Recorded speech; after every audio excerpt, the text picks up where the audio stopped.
अभी तक कहानी यहाँ पे पहुँची है कि एरिका को पहले लगता था कि मिस यूनिवर्स शायद एक फेक कंपटीशन है, but she won the title. और फिर दूसरा ख्याल शायद ये था कि यार इसके बाद मुझे वर्ल्ड्स के लिए यानी ग्लोबल स्टेज के लिए अप्लाई करना पड़ेगा। वो भी पता चला कि now she has a ticket to go. तो अब ये सफ़र शुरू हो चुका है मनीला में। फिर क्या हुआ एरिका? अच्छा जी, नेशनल कंपटीशन जीत लिया, अब ट्रेनिंग की बारी आई है। सही। ट्रेनिंग 1 महीने की थी। उसके बाद मुझे एल साल्वाडोर जाना था, तो जी मैं पहुंच गई मनीला। बहुत सारी ट्रेनिंग थी, क्योंकि मैं एक ऑलरेडी वर्किंग मॉडल थी, तो I was very confident on a lot of things, जो कि मेरा बिल्कुल ही कॉन्फिडेंस लेवल 0 हो गया था ट्रेनिंग में जाने के बाद। मैंने कहा ओ वॉक तो बहुत ईजी होगी, मैं कर लूँगी, और फेस एंगल क्योंकि मुझे मेरे पता थे, तो ये सब चीज़ें मैंने कहा कि बहुत ईजी होंगी, आई डू इट। बट जब आप इंटरनेशनल लेवल पे जाके ट्रेनिंग करते हैं, तब आपको रियलाइज़ होता है that you have to start from zero. और एक और चीज़ मैंने रियलाइज़ की कि पाकिस्तान में इन चीज़ों की हमें ट्रेनिंग नहीं दी जाती है।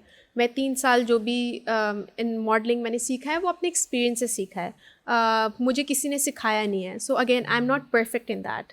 मैंने अज्यूम कर लिया था कि हाँ मुझे चीज़ें ईजी होंगी, बट ऐसा नहीं था।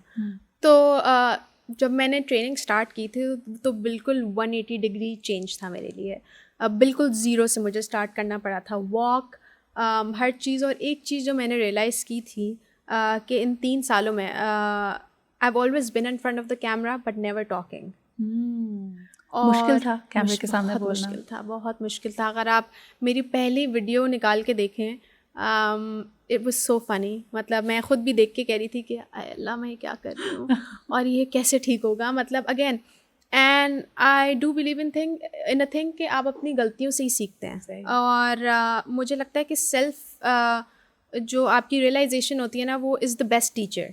अगर आप ये समझ लें कि नहीं मुझे सब आता है, तो फिर आप कभी नहीं सीख सकते। लेकिन एरिका, एक जो ज़बरदस्त काम हुआ ना कि इसके ज़रिए उस ट्रेनिंग के दौरान you had the opportunity to work with the best. Yes, यानी वो लोग जिनके लिए आपसे ख्वाब देखते कि यार ऐसा मेकअप आर्टिस्ट, ऐसा ग्रूमिंग आर्टिस्ट, ऐसा कैमरामैन, ऐसे DOPs हमें बताएं कि हमें क्या करना है। You were eager to learn, but the universe delivered a perfect opportunity for you to learn.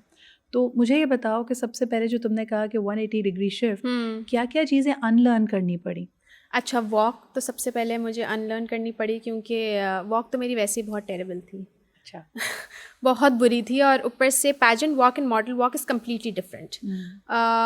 तो वो चीज़ सीखने में मुझे बहुत टाइम लगा था।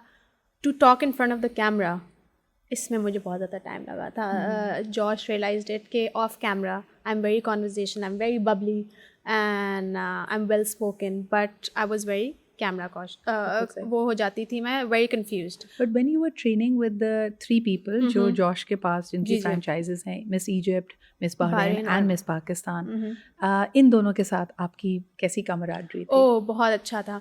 एक चीज़ मैंने जो है एक और चीज़ रियलाइज़ की थी, दो it was a competition, but they से पैजेंट सिस्टर्स, राइट? तो वो इसलिए होता है कि अगेन आप एक दूसरे से बहुत चीज़ें सीखते हैं और सिखाते भी हैं।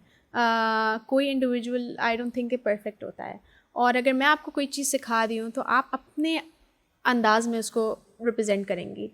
So this is something that I learned from Egypt and Bahrain as well. We were together living in the same room, और हम एक दूसरे को चीज़ें सिखाते थे, बताते थे, जो मेरे एक्सपीरियंसेस थे मैं शेयर करती थी जो उनके थे। तो हमने एक साथ बहुत अच्छे फैमिली की तरह होके, not as a competition, as a helping hand, जो है हमने तीनों ने बहुत अमेजिंग टाइम गुजारा 1 महीने का।